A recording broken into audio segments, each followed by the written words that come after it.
Assalamualaikum warahmatullahi wabarakatuh. Kita ketemu lagi di channel Olimpiad. Di sini Ibu akan membahas lanjutan dari soal bedah PAS ganjil ya. Kita share di sini ya, di nomor 16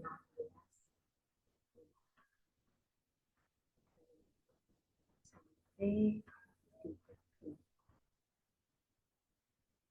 nomor 16 di sini disajikan sebuah diagram panah. Peserta didik dapat menentukan hubungan atau relasi dari dua himpunan yang disajikan. Perhatikan diagram panah berikut. Di sini ada domainnya A123, kodomainnya B234, di mana memasangkan relasinya 1 ke 2, 1 ke 3, 1 ke 4, 2 ke 2, 2 ke 4, dan 4 hanya memasangkan ke 4 saja. Harusnya di sini yang tepat dari relasi yang mungkin dari himpunan C ke himpunan D. Maaf, ini dari himpunan A ke himpunan D ya, adalah faktor dan. Jadi kalau kelipatan itu berkaitan dengan satu kelipatannya nggak ada kan, kelipatannya 2, bisa 3, 4. Terus kalau 2 kelipatannya berapa? Kalau 2 ke 2, 2 ke 4 kelipatannya 2 gitu ya. Kalau lebih dari otomatis dia tidak memasangkan bilangan yang hanya lebih darinya saja, 1 ke 2, 1 ke 3, 1 ke 4, oke, lebih dari.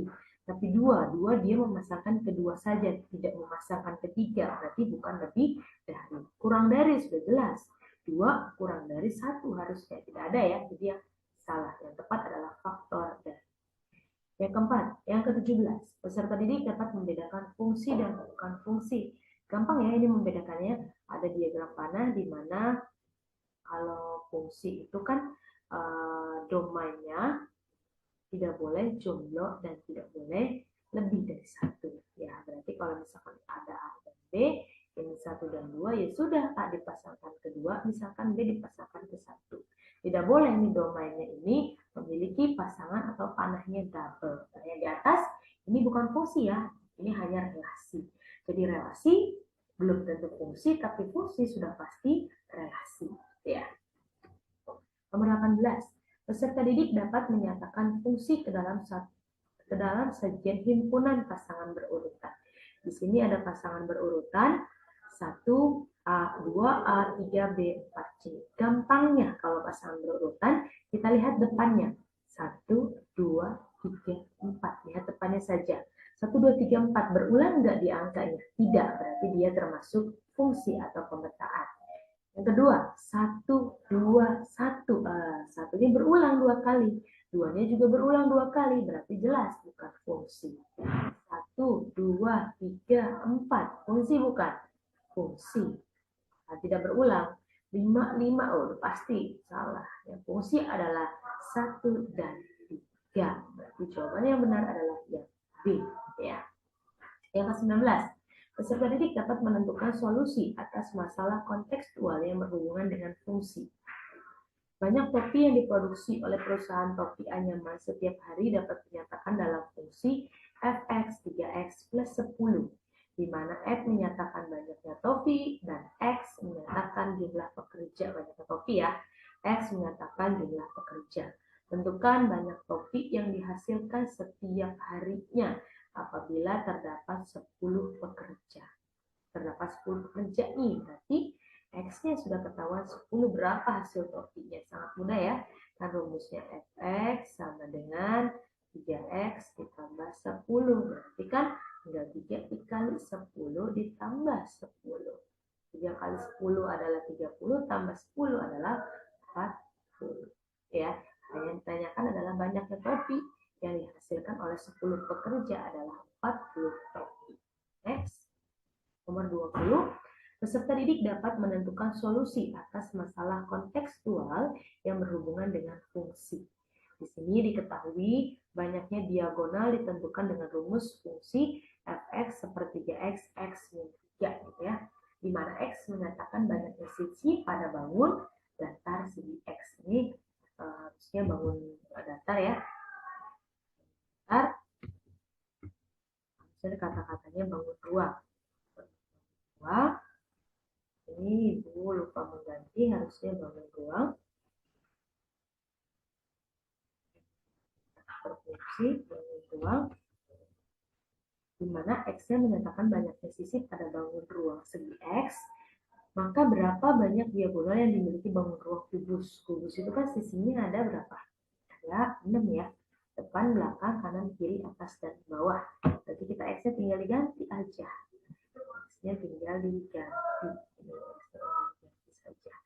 1/3 kali 6, kan sisinya kubus ada 6 ya. 6 dikurang 3.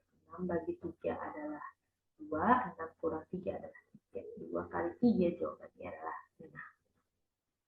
Ya, jadi kalau misalkan nanti bangunnya bangun datar, ya sudah, berarti ada berapa sisinya yang dihitung. Itu yang menggantikan X-nya. Kalau persegi berarti ada 4 sisinya. Jejar genjang juga 4 kan ya. Layang-layang juga 4 ya. Jadi tinggal X-nya digantikan dengan angka 4. Nomor 21. Peserta didik dapat menentukan persamaan garis yang bergradien dan lalu titik. Nah, sudah ada gradiennya. Gradien itu simbolnya adalah F. Titiknya sudah ada 3,2 sebagai X1 dan Y1. Kita cari persamaannya atau PG-nya. Rumusnya kan Y min Y1 sama dengan M X min X. Di mana Y1-nya masukkan 2, M-nya masukkan 1/5, X1-nya kita masukkan 3. Ya, kita 5 kalikan dengan yang depan. Berarti 5Y, 5 kali 2 juga 10. 1 kali XX, 1 kali min 3. Nah, lihat pernyataannya. 5Y deketannya dengan X, berarti X-nya yang pindah. 5Y min X, awalnya positif X, pindah jadi min X. Min 3, yang punya rumah min 3, min 10 pindah jadi plus 10. Jadi 5Y min X dengan utang 3, bayar 10, sisanya 7. Option yang benar adalah yang A. Next, peserta didik dapat menentukan gradien dari permasalahan kontekstual. Berikut ini adalah gambar sebuah tangga yang disandarkan pada dinding tembok. Nah, di mana kalau yang berkaitan dengan ini, gradien ini gampang sekali adalah Y per X. Nah, Y-nya kita ganti 16, dan X-nya kita ganti 12. Berarti 16 per 12 kita perkecil dibagi 4. 16 dibagi 4 adalah 4, 12 dibagi 4 adalah 3. Jadi jawabannya adalah 4/3 gitu ya. Jadi kalau disandarkan pada sebuah tembok, kita berkaitan dengan gradien Y per X. Ya.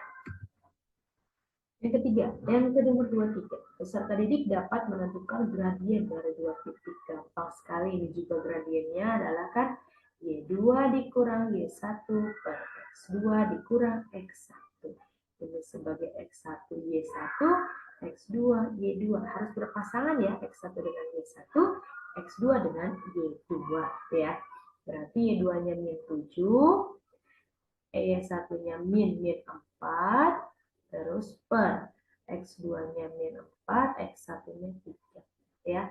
Min 7 min ketemu min plus 4 per utang 4 utang 3 utang 7. Utang 7 bayar 4 berarti utang 3 per min 7. Min dibagi min adalah plus. Jadi jawabannya adalah yang 3/7 ya. Jadi jawabannya benar adalah yang A, 3/7.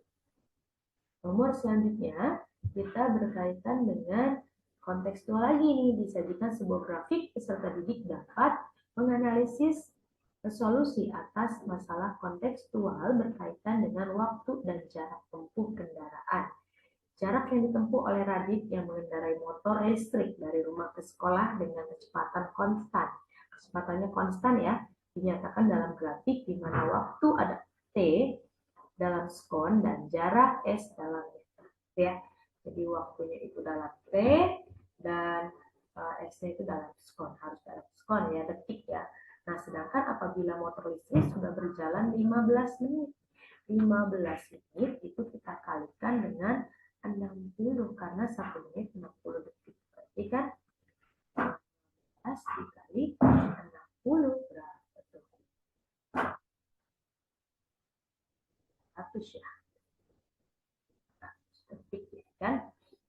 900 detik. Nah, yang dicari adalah kilometer nantinya. Sedangkan di sini soalnya dalam bentuk meter.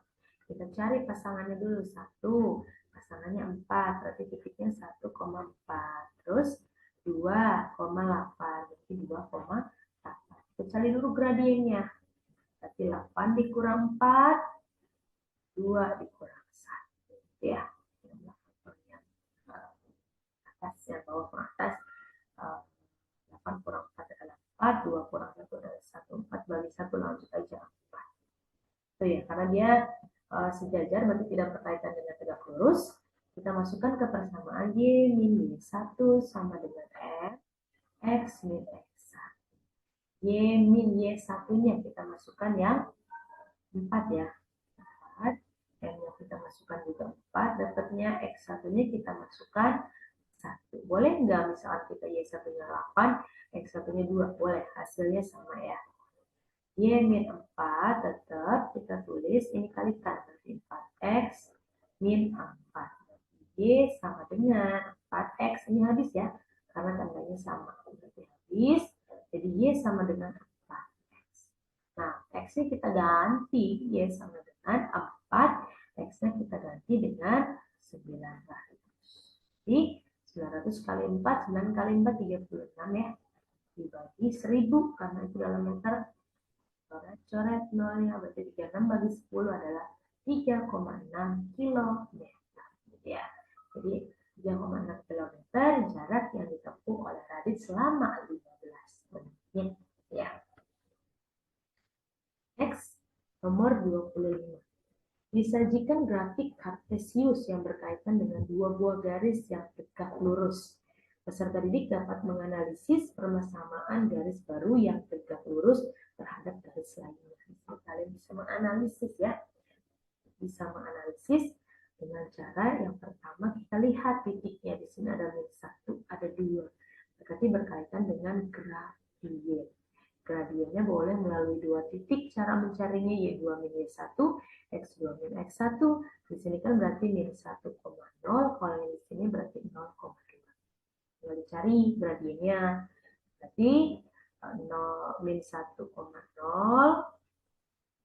Terus ininya 0,2. Berarti M-nya 2 dikurang 0, 0 min 1 berarti plus 1. 2 per 1 adalah ya gradiennya, tapi dia condongnya ke sebelah kanan, berarti positif 2. Kita cari tegak lurusnya, kan dia tegak lurus tuh, simbolnya tegak lurus terbalik, berarti dari awalnya 2 menjadi -1/2 karena tegak lurus gitu ya. Tegak lurusnya kan M1 sama dengan kali M2 sama dengan -1 ya, berarti tegak lurusnya adalah -1/2. Kita masukkan ke persamaan Y min Y1 MX min X1. Y1-nya ini tadi ya, 0 ya. Terus M-nya adalah -1/2, X-nya tetap, dan X1-nya adalah yang -1 berarti plus 1. Ya, ini X1, ini Y1. Nah, berarti kan 0 nggak ngaruh ya. Y sama dengan -1/2 X plus 1. Kita kalikan depan, 2Y min 1 kali X min X min 1 kali 1 min 1. Option yang benar adalah yang B. Ya. Yang ke nomor 26. Peserta didik dapat mencontohkan manakah yang termasuk ke dalam persamaan garis lurus. Misalnya mencontohkan, berarti manakah yang termasuk ke persamaan garis lurus. A. Apakah A? Ya. 2Y sama dengan 5X min 7. Mengandung 2 variabel dan dia mengandung persamaan. Yang kedua, X kuadrat sudah jelas, bukan. Karena dia berkaitan dengan fungsi kuadrat. Yang ketiga juga bukan ya, sudah jelas pangkat 2. Yang keempat, 5X min 2Y plus 7 sama dengan 0. Betul, ini termasuk ke dalam persamaan garis lurus. Jadi 1 dan 4. Option yang benar adalah yang C. Ya. Nomor 27. Peserta didik dapat menentukan gradien dari 2 titik. Gradiennya kita lihat. Ini X-nya adalah -4, Y-nya adalah -2. Kita lihat gradien itu Y per X. Y-nya adalah -2, X-nya adalah -4. Berarti Ini bagi min 2/4. Condongnya ke kiri, berarti negatif 2/4. Diperkecil, negatif 1/2. Dan yang benar adalah yang A. Ya. Nomor 28. Peserta didik dapat menafsirkan gradien yang sejajar berdasarkan persamaan garis dengan bentuk umum AX plus BY plus C sama dengan 0.